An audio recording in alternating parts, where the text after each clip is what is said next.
चलो, we'll try to quickly wrap up essay 500 and 501. ठीक है, so pay attention for half an hour or so and we'll be through this. So what is audit evidence?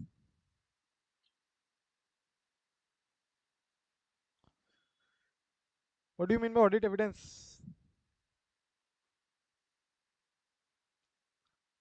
Yeah, tell me fast.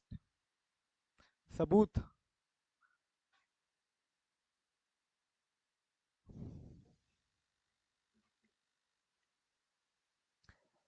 Sabut. Evidence is sabut, but what do you mean by audit sabut? Yes, Dhanlakshmi. through which we reach to the conclusion or Through which we form reach an the opinion. conclusions, right? By which basis we derive our conclusion or our opinion. Basis which we derive our opinion. So management expert, we have to deal with here separately management expert. In SA 500, we have to deal with two types of expert. One is management expert and the other one is auditor's expert. So auditor's expert will be dealing it in SA 620. Management expert we have to deal here in SA 500. Very very important. If question comes from SA 500, most likely it will be from SF. Most likely it will be from management expert. 50 to 60% chance. So management expert, who is management expert? Where the management has employed any person to help them for financial statement preparation. So auditor expert is any person who is employed by auditor for helping the auditor in the auditing procedures and process. But however, management expert is a person who has been employed by the management for the purpose of preparation of the financial statement. Audit committee. What is audit committee then, Lakshmi? You are saying audit committee is a management expert or what? Audit committee may there has to be a composition where some experts have to be there. Experts as in they have specifically mentioned what is the definition of expert, but that is based on law, LODA, or based on Companies Act. But here we mean by expert is someone who is being employed by the management. You could say that where there is a case that they are not able to evaluate exactly how to proceed further for certain cases where there has to be assumptions involved. Like example, actuarial assumptions. So actuarial assumptions, or you can say some assumption with respect to employee benefit expenses. So their PF amount, how much you should recognize, or EPF amount, or similarly other amounts which we have to gratuity EPF amount, this which we have to pay to the employees later on at the time of their retirement, or suppose at the time when they leave the organization. So we are not exactly sure how much expense should we recognize here. So definitely payment will be made later on, but the recognition starts happening right now from the day one, from the year one. Similarly, for what I was saying was actuarial assumption with respect to this only, or for other assumption with respect to risk that arise. There you might employ actuaries. There you might employ actuaries. So actuaries have a separate profession where they are dealing mostly with this. They're dealing with projections or forecasting, you can say. So their help you might require in some cases, which you can tell as what management experts, which are helping you to assess certain figures that you want to report in the financial statement. Just like the example that I gave you is like EPF. So you might be aware about, if you have done Indes 19. So Indes 19, suppose 5% 5% of last service last service salary will be given as a, I mean as a, into number of years of service, of course. Number of years of service will be given to you as a gratuity or PF, whatever be the amount. So suppose last year salary you started with 1 lakh, and then it went till, suppose after 20, 30, 30, 35 years, it went to 12 lakh. So 12 lakh into 35 years of service into 5%, and obviously 35 years will be what, 12 lakh is suppose per month. So here into 12 months again you will do, right?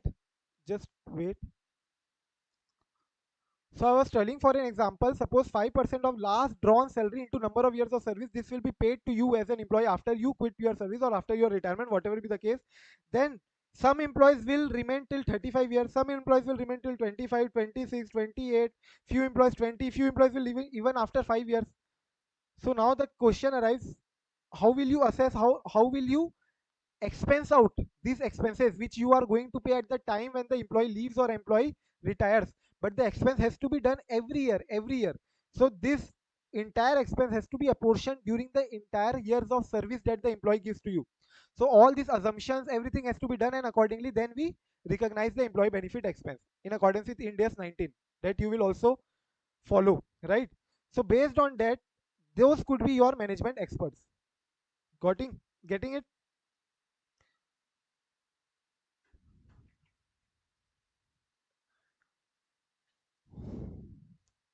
ठीक है Dhanlaxmi? So now, what is the auditor's responsibility? Auditor's responsibility when you are using management's expert work as an audit evidence. Now, suppose your expert actuaries did all the work, right? And this work you are using it as an audit evidence. That means you are relying on the work of expert. So whatever figure, suppose they come out with 26.5 cr of employee benefit expense this year, with on which 22.5 cr was relating to employee benefit or EPF account, EPF, PF expense for this year. So now you are using audit experts working as an evidence for this 2.5 crores, 2.5 crore, whatever be the amount. So when you are using this, that means when you are relying on the audit evidence, which is prepared by management experts work, then what is your responsibility? Then don't you think I should first of all assess what is the, I mean, what is the qualification of the expert? Expert, is he qualified or not? Competency, capability, objectivity.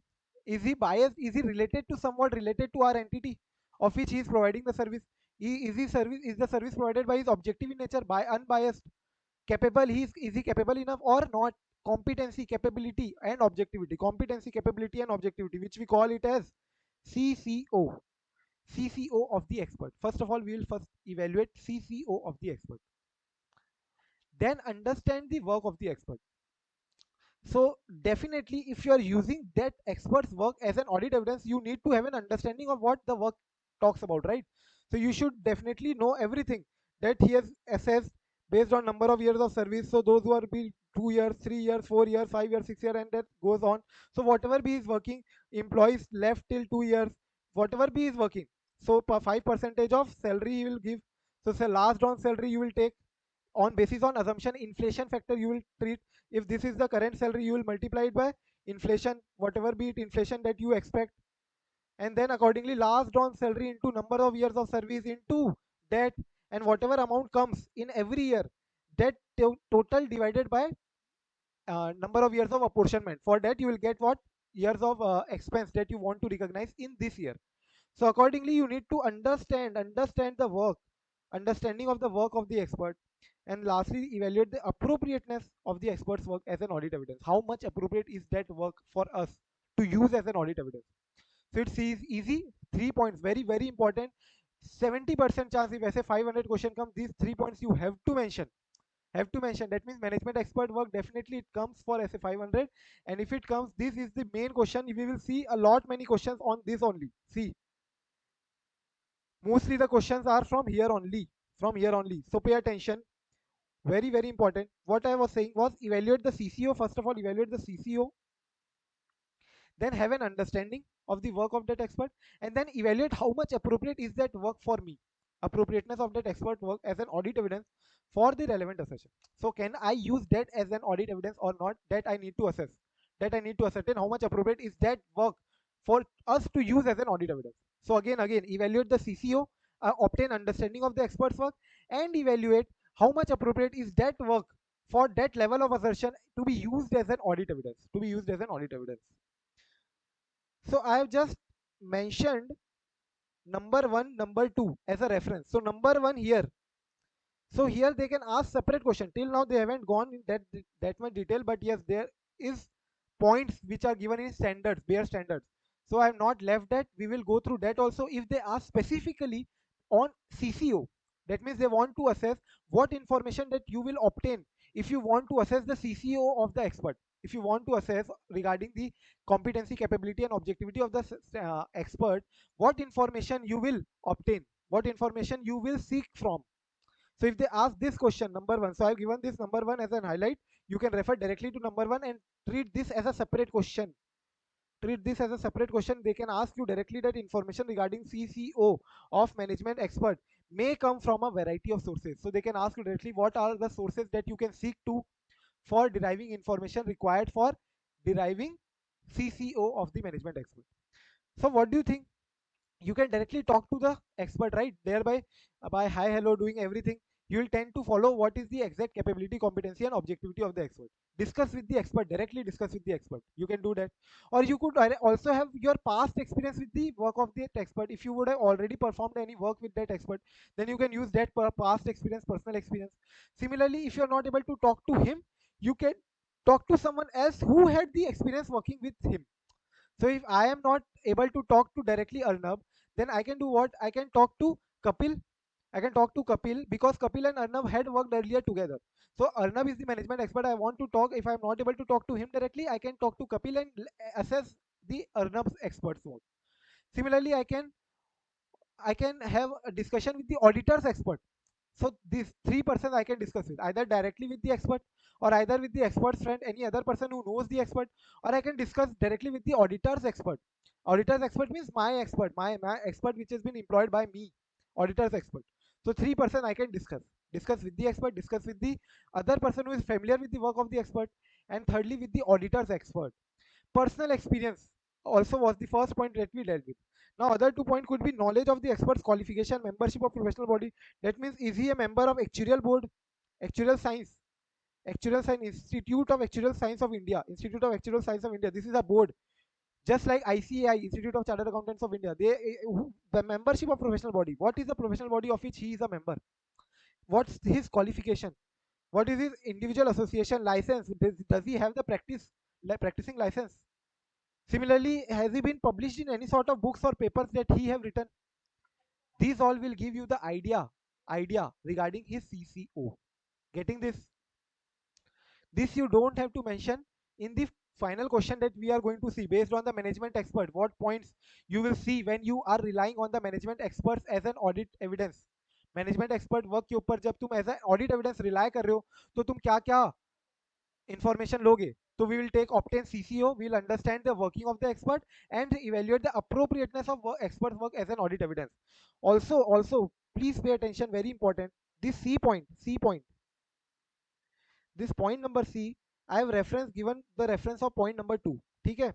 So point number C directly come to here, directly come to point number 2.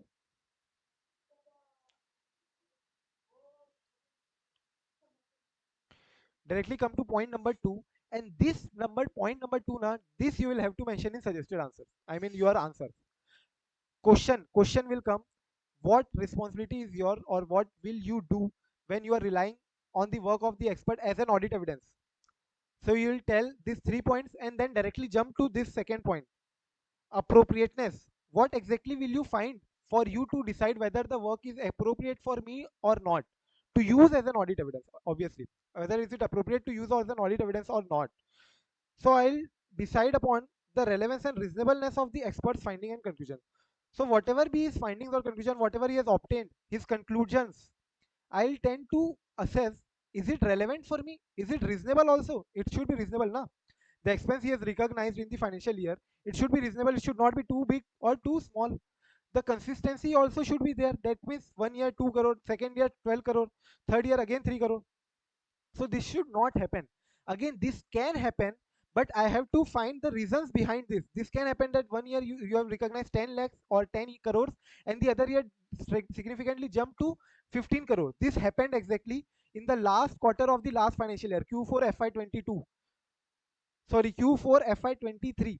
This last year, last financial year, Q4 FY23, where the entity saw a significant rise in their pension obligation, PVDBO account, PVDBO, present value of defined benefit obligation. So they saw a significant rise in their benefit obligation. Why? Because yields fall. Treasury bills yields fall. So when yields fall, you tend to recognize more of these expenses. So these are the basic reason that could arrive, because this, if you know, if you have done Ind AS 19, you also have to disclose in the notes to account what exactly is the interest rate, what exactly is the interest rate that you are assuming for recognizing these expenses, because you have to recognize an interest rate. We have to decide upon one interest rate, and that interest rate is generally the T-bill rate or market rate of interest. So that is what they are saying, the relevance and reasonableness of experts finding or conclusions. Everyone following or not? I hope everyone is through. If not, then definitely after Indus 19 you will be able to follow what I was trying to say, that for expense now, this PVDBO expense, it's a liability account, PVDBO account. So by balance brought down, I'll write down here, and then again I'll have to charge interest expense for the current year. On this balance, interest will be carried on now, because this is the amount that we have set aside for paying it off in the future, right? So whatever be the amount, the interest will also carry on inflation wise, whatever interest you take. So interest expense debit to PVDBO, right? So by interest will arrive. Similarly, any new addition that has arrived in PVDO because of increase in number of employees, increase in number of employees, so any new addition in the amount. Similarly, any amount that you paid during the year if employees left during the year, or retirement or any sort of that. So here it will come what to bank.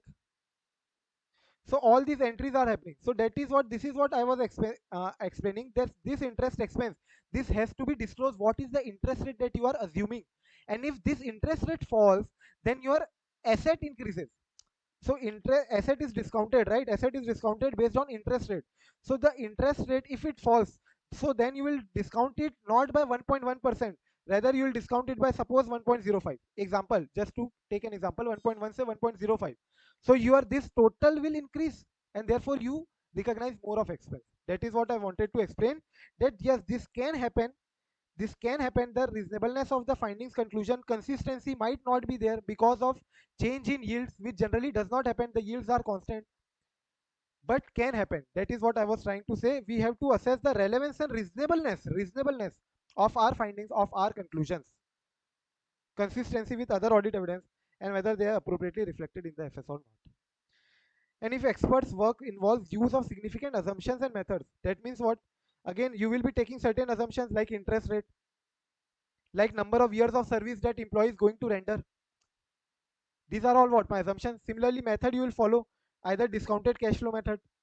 So you will discount all the flows, outflows that you will be liable to make to the employees. You will discount all those outflows and divide it by number of years and discount it accordingly as an expense during the year, right? So PVDBO is generally derived out of discounted cash flow method only.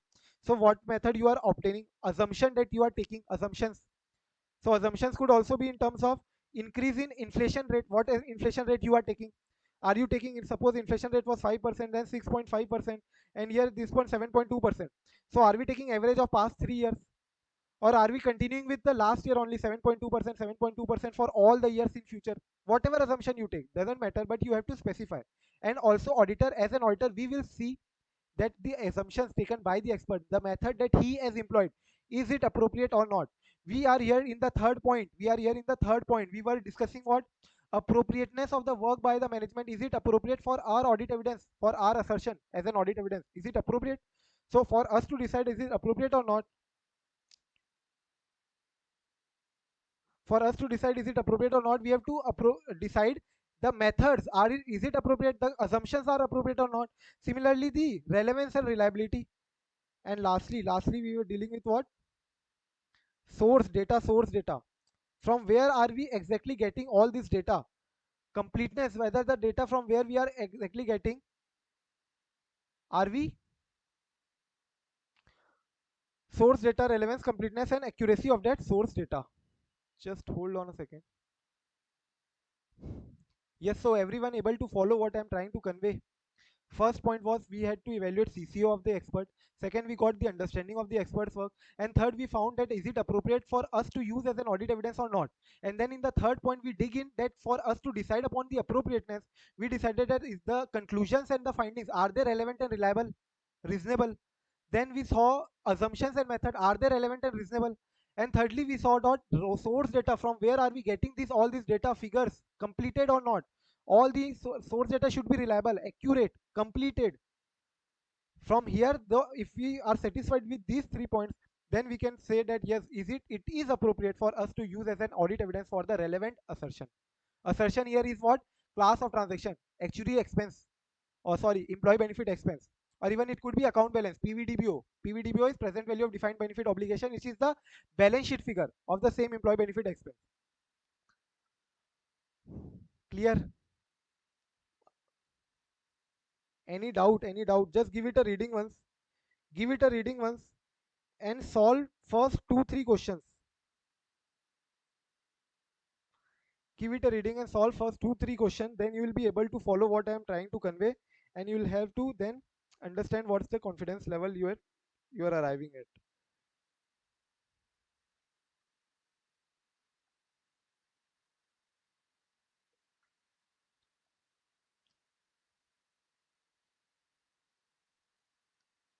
This is the only part of the standard which is important. 50 60% chance, as I told, is B.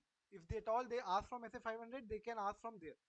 Now the second important second half we can start is not that difficult, but very easy only. This was also not difficult, but just that we need to know what exactly institute is writing. So I told you institute what they are writing. They are writing these 3 points, and then third के तीनों point. They are writing these 3 points, and then point number C के 3 points. This they are writing in this suggested. ठीक है?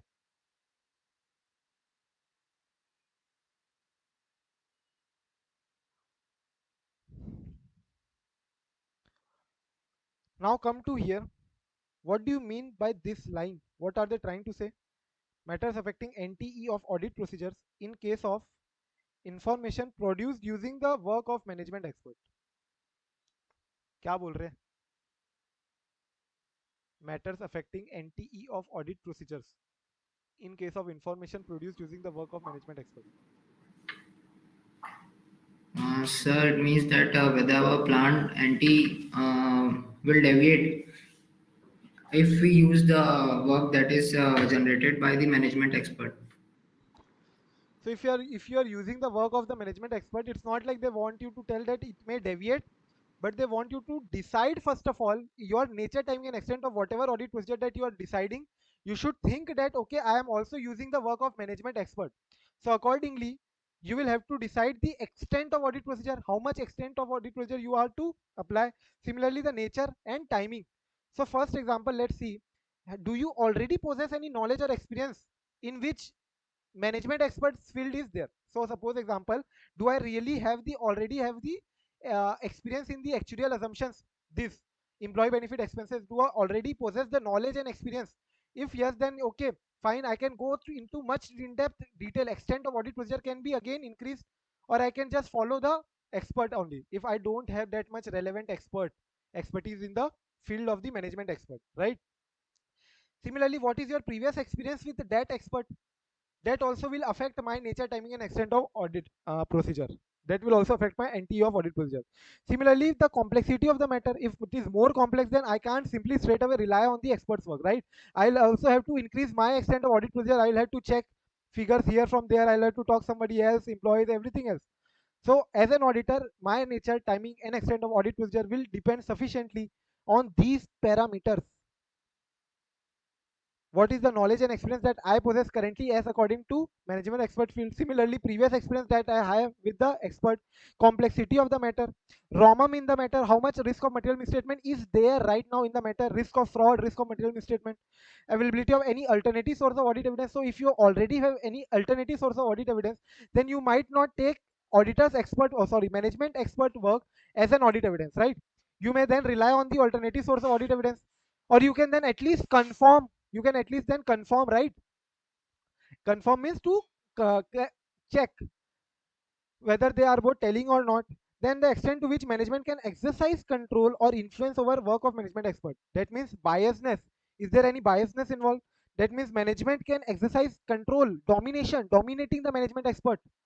Is it happening that management is dominating or have controlling the management expert? Similarly, what are the internal controls within the entity, controls within the entity that is there with respect to management expert work? So from controls we have 2 points. One is control is here is what dabdaba wala control. Dabdaba means what? Domination wala control. Is it like that the management is dominating the expert? And one is with respect to internal control wala control. And then objectives of management expert work and technical performance standard that they are subjected to. That means example like ICI. As a chartered accountant, we are subjected to AS, INDES, not us, but of course the companies, but we are subjected to suppose professional ethics standard, right? Ethical standard board committee decision, all such other standard, professional ethics act, chartered accountant act 1940, chartered accountant act. Which year is the chartered accountant act? 1949. Yeah, 1949. So whatever be is there, all this are the matters that will affect my NTE of audit procedure. Now this point I hope you are understood this point, but we'll be learning this point in 5 minutes. Quickly we'll be able to learn this. It's not that difficult. We'll be able to go through this entirely, and I particularly have the confidence that you will be able to answer all the points also based on this trick. It's an interesting story about Kohli. So based on that, I have that trust and confidence that you will be able to recall, but I don't know whether you will be able to recall against this question. They will tell you exactly, ask you matters affecting NTE of audit procedures in case information is produced using the work of management expert. This have been asked in May 2018. So there it should click, it should ring your bells that yes, this was the answer. That is the major concern, that you might not able to recall this.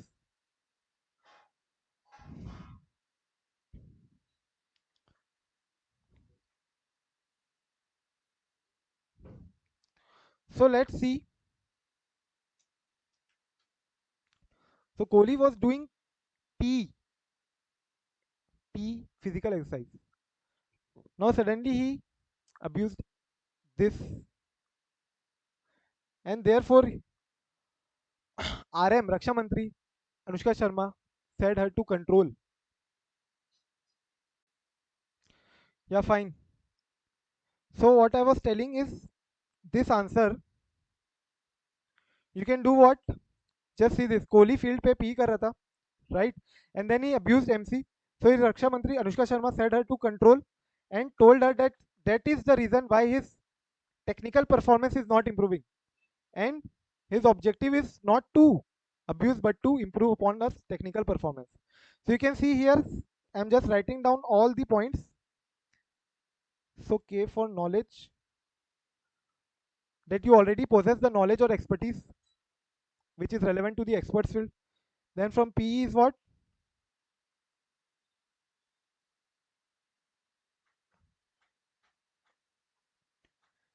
MC is matters complexity, matters की complexity. And then RM is ROMM, risk of material misstatement. AS is alternative source of audit evidence.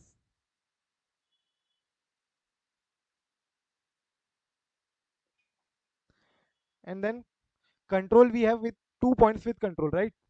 So from control we have 2 points. One was dabdaba wala, domination by the management. Does they have any control over the management expert, which might significantly affect his biasness, objectivity? And one was with respect to internal controls. And then technical performance standards are, does he is the management expert is subjected to any technical performance standard or not? Just like we as a chartered accountants are subjected to professional ethics. And then objectivity. So all the points are in sequence only. You can just go through again.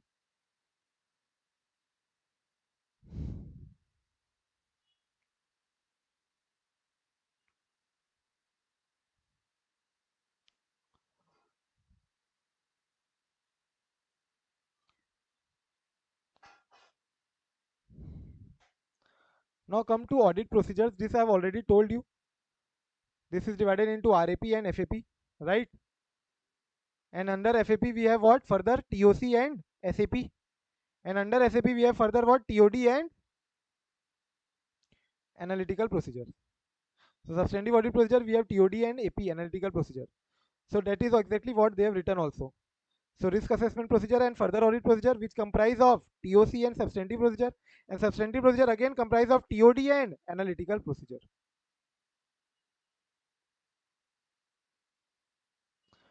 Come directly now to methods to obtain audit evidence. This I have told you earlier in essay 315. Do you remember components of risk assessment procedure? Components of risk assessment procedure. What were the points? Components of risk assessment procedure.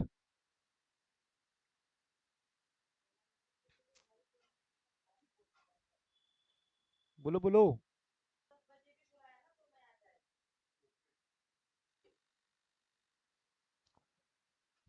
Yes.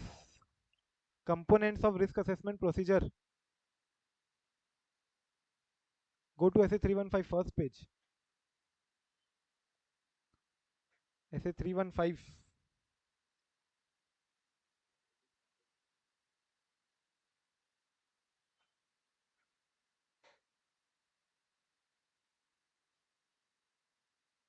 See,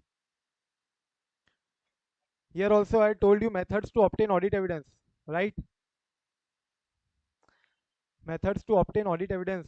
This we have discussed here also, and it's more or less similar to what components of risk assessment procedure.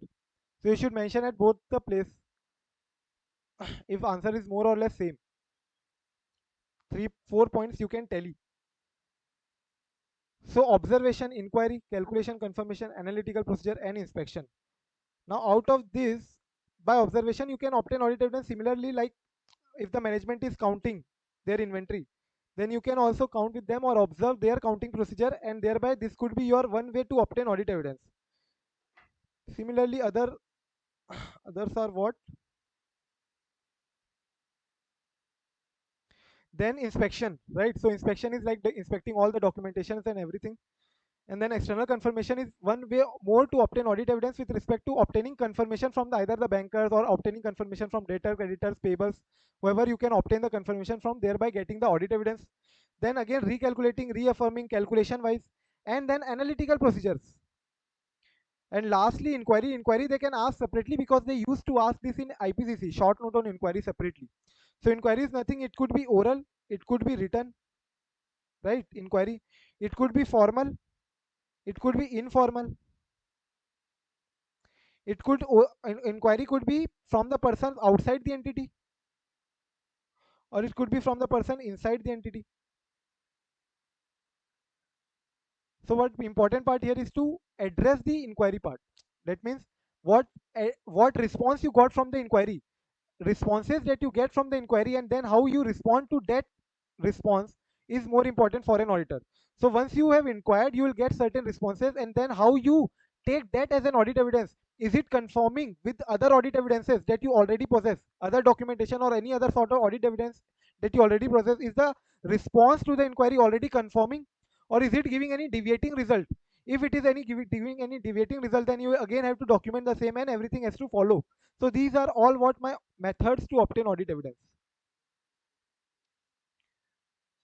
And this you must be aware about, which is more reliable audit evidence, oral or written. Quickly tell me, फटाफट से. Oral or written? Written. Photocopy, original. Original. Original.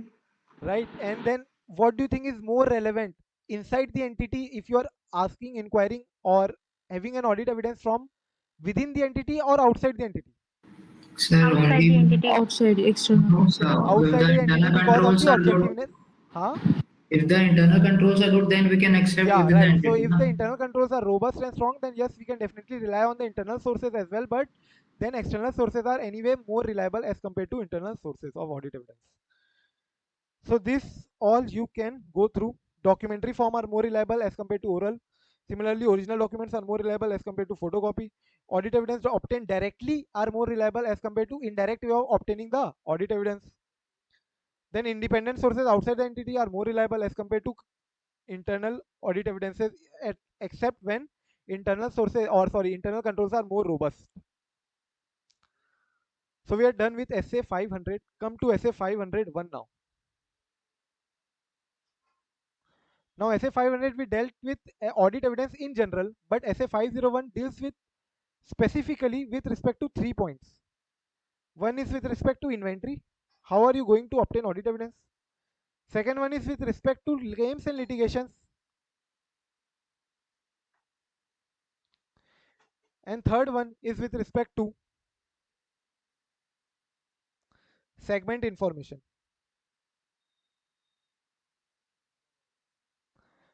So for these three, how are we exactly going to obtain the audit evidence?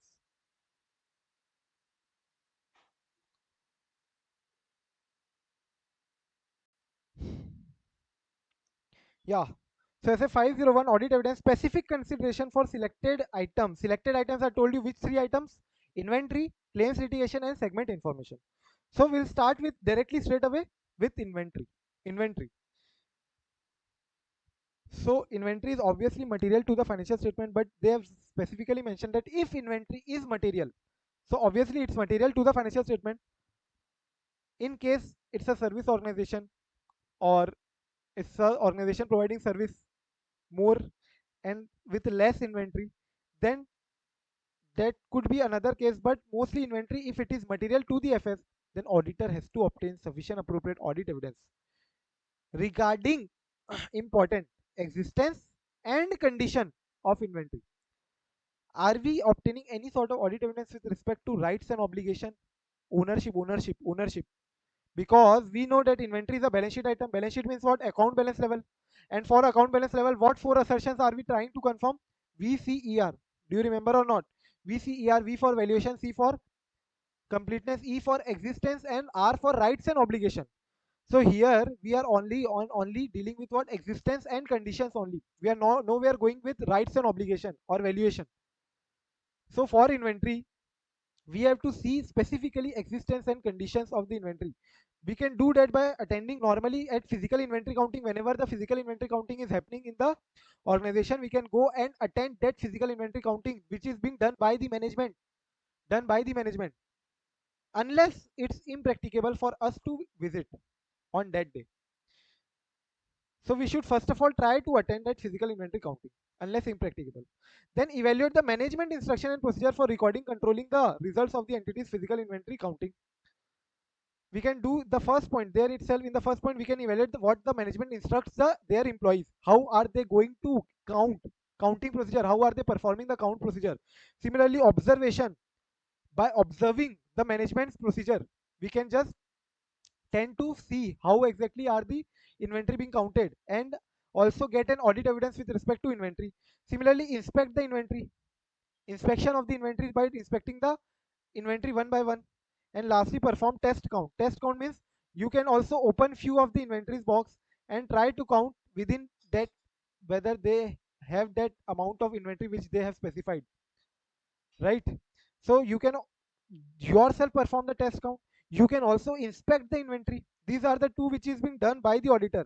Or you can see the last three are being done by the auditor, or we can divide it in two parts. So these two is being done by management and these two is done by the auditor. For your more retention, you can divide it in two. Management, what does two management points are? Two management point is, one, you can say management instruction, whatever instruction they give to the employees, you can just count on that. And similarly, secondly, you can also do what? Observation. So observation of how management exactly is counting, count procedures, observation. Then thirdly, auditor, third point was with respect to 2 points was auditor specific, right? So auditor can either perform the test count or he can either inspect the inventory.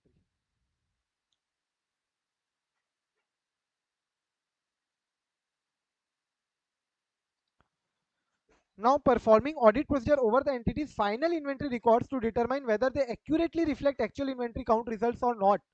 That means what? You will then finally perform your audit procedures, your analytical procedure or other audit procedure over the entity's final inventory records, that is books of accounts, to determine they truly reflect the physical condition and what is there in the books of account. To tally the same. Physical inventory and final inventory records, books of accounts. Now this, you can term this as either a test of control, because in a way you are also testing the controls, right? avak javak, that inflow or outflow of the inventory within the entity. This you will test. Similarly, this could also be told as substantive procedure also, because you are checking in-depth performing test count, analytical procedure. Again, everything is being done by you. So this can also be done as substantive procedure. So it could be TOC or it could be SAB, doesn't matter.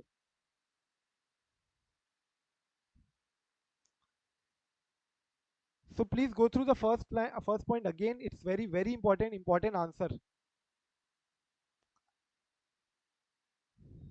Any doubt?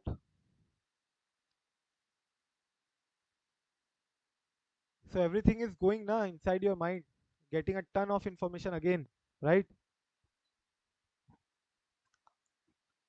Or it has stopped working now.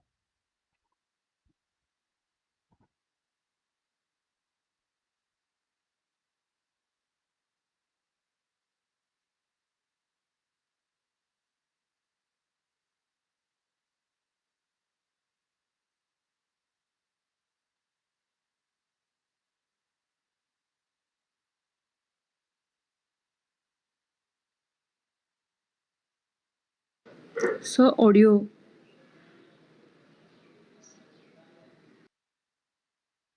Yeah, I was saying let's do the inventory part today, and then we can do claims and litigation and segmentation part from tomorrow.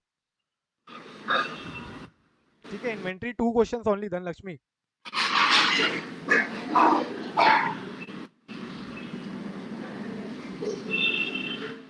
3 questions.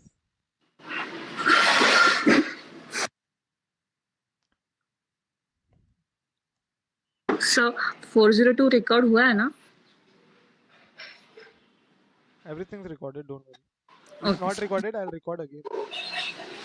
That's not issue.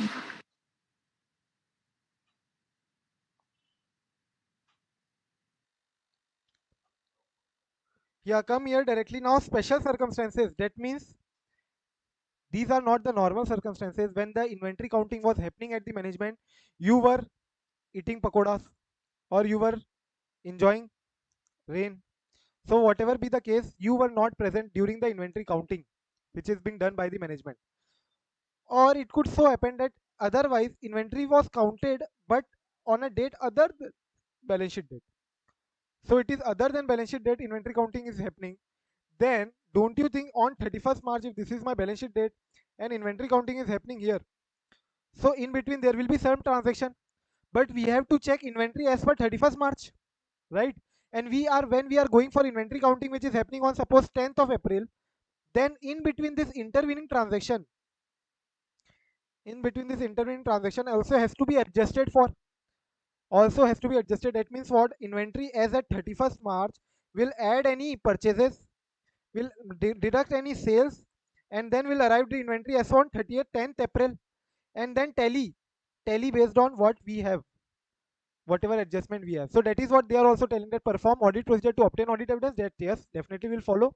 About whether changes in inventory between the count date and the financial statement date, that means 31st March and 10th April, the transaction in between them are properly recorded or not.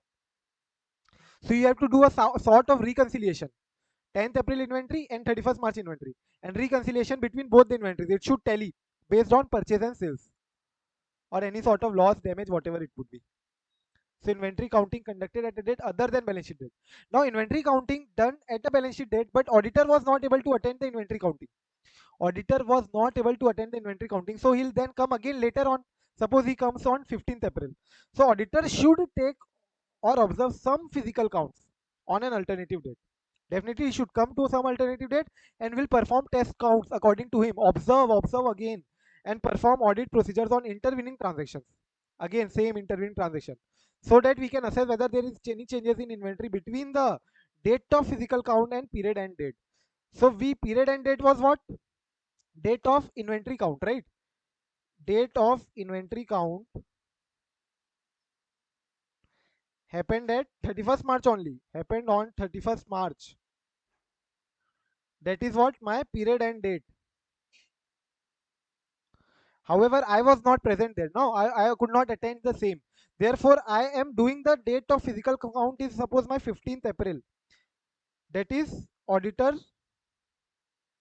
coming on 15th April, and separately doing this physical count, date of physical count.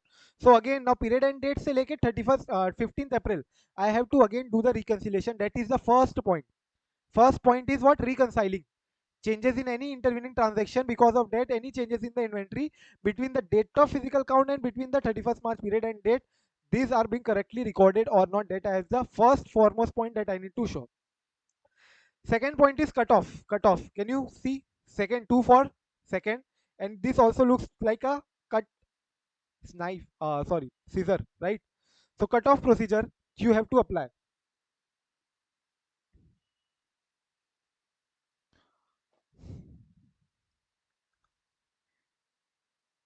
Yes. So second point, we were performing what? Cutoff procedure. Are you aware about cutoff procedure? You must have heard of this, right? In IPCC or even your article shift cutoff procedure.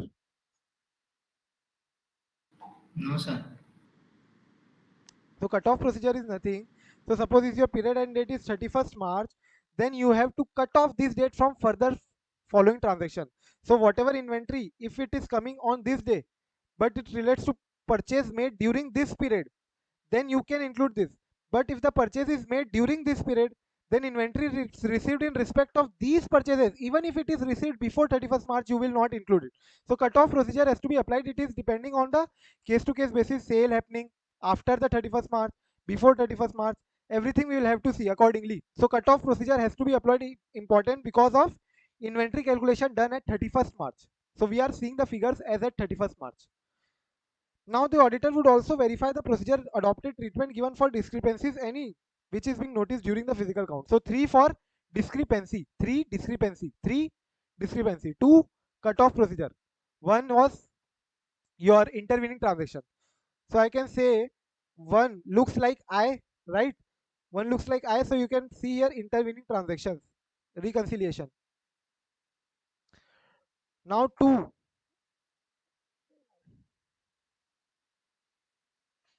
now 2 looks what? Caesar. So cutoff. This everything I do is for your retention only, right? Cutoff procedure. And then 3 rhymes with what? Discrepancy.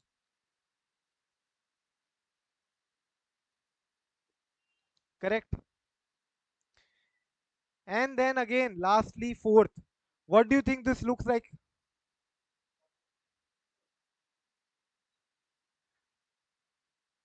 W. W, right? Correct. So W is what your return representation. 4.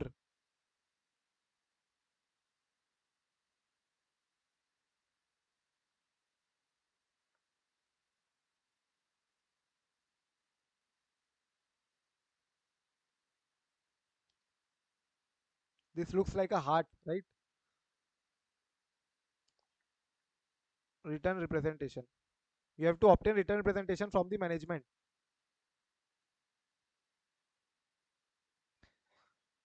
So this is also an important question. They ask you if you are not able to attend the inventory counting, then what are you going to do? Then we have to separately attend any on any other date and test some physical counting procedure we have to do.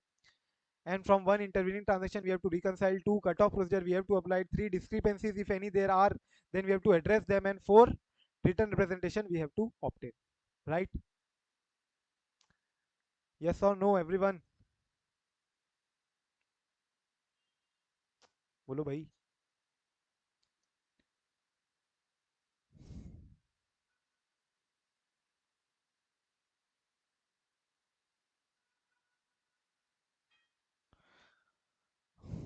Now comes in attendance at inventory counting is impracticable.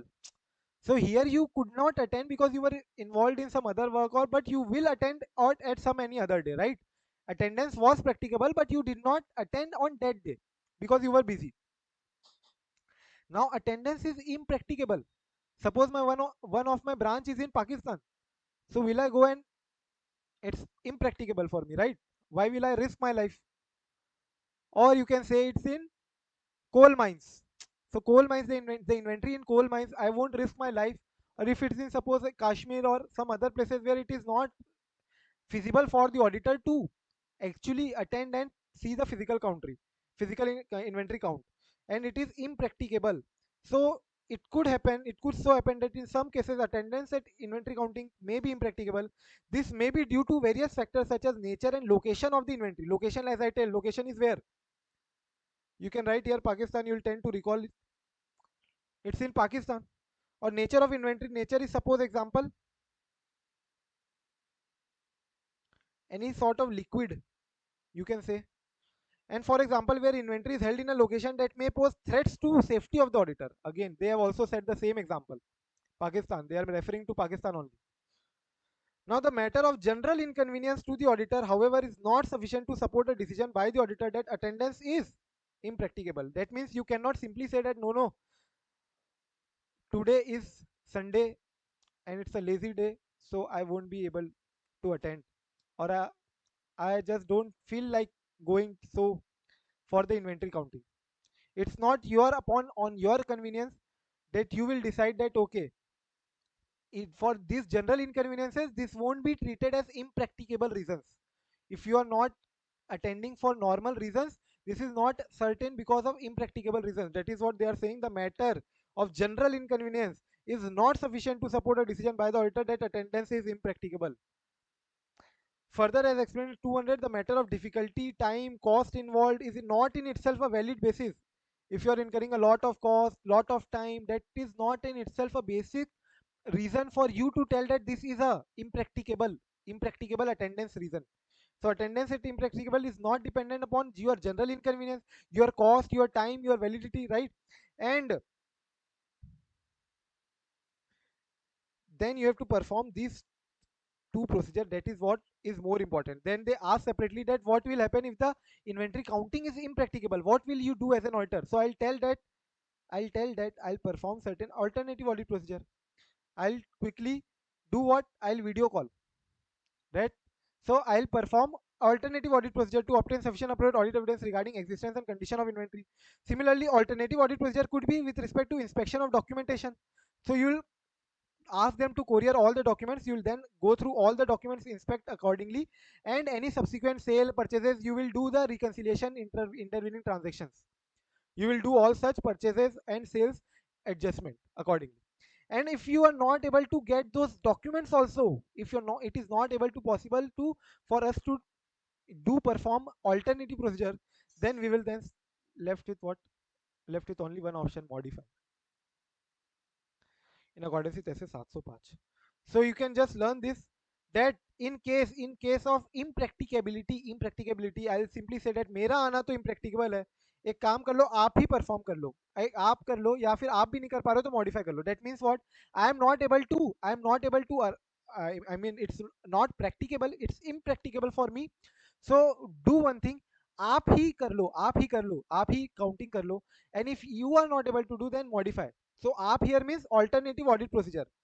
आप here means what? एक काम करो, आप ही कर लो means what? Alternative audit procedure. And if not, then modify as per SA 705. If you are not able to practicably you are not able to visit. Getting this? A, B, C. Last question. Inventory is under the custody and control of third party. Now how will you check? My inventory is under custody of any other party, third party or controlling party. So you'll again then ask for confirmation from them, right? Then perform any inspection or other audit procedure that we performed just above in impracticability. That means documentation mangwao, inspect documentations, right? And confirmations from third party. Still, if you like, these two are the basic procedure that you will perform. And after performing these two procedure, that means after obtaining confirmation and after inspecting the document, you observe that kuch to jhol hai. Kuch to jhol hai means what? If there is any doubt that is arising over the integrity, objectivity of the third party, then you need to perform these four procedure additional points. That means what? You'll then attend either the third party's physical place, or if you are not able to attend, then you'll send your another auditor to go and see. So either attend or arrange for another auditor to attend the third party's physical counting inventory. That means when they are going to count their inventory, physical inventory counting. Similarly, you can also obtain service auditor report on the adequacy of third parties internal controls, right? Just now we said we learned what service auditors report. That means type 1 report and type 2 report.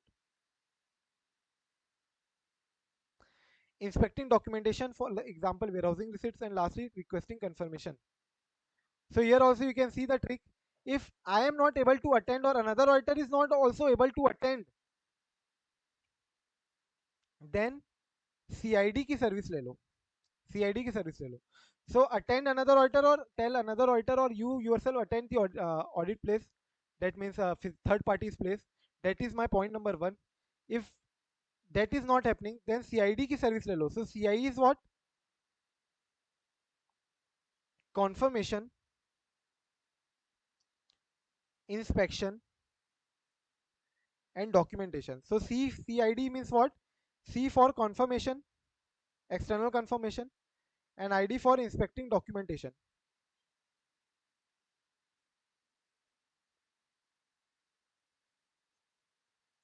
And service relo means what? Service auditors report. Service auditor report, that means what? Type 1 or type 2 report. So I hope everyone is comfortable till here. SA 501 half we have done, other half we'll do tomorrow. Go through these questions, go through the answers again. Please, please, please revise.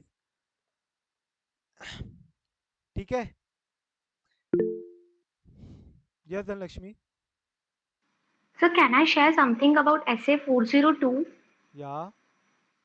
Sir वो जो है ना अपना obtaining and understanding of the service organisation वाला, hmm. उसमें अपन ने अपना memory technique है ना स्टेर STIR, हाँ. तो उस अभी कितने मेमोरी टेक्निक के लिए भी अपन और एक मेमोरी Correct, टेक्निक बनाना correct. पड़ेगा.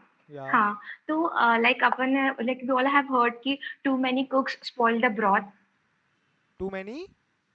कुक्स, हाँ. COOKS, cooks spoil the broth. Spoiled. It means like, it means like too many people are involved in any task. Like that task will not be done well. Okay, it's an idiom sort of. That is a problem. हाँ, yeah. Okay.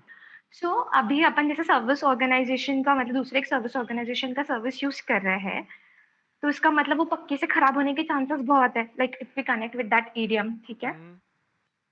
तो अपन क्या करेंगे, वो जो broth है, broth mean soup, Hmm. तो उसको अपन stir करेंगे. Okay, so you are just trying to connect the stir with this हाँ, idiom so that we are able to relate the question with the answer trick. हाँ, ध्यान में रहेगा. Correct, correct.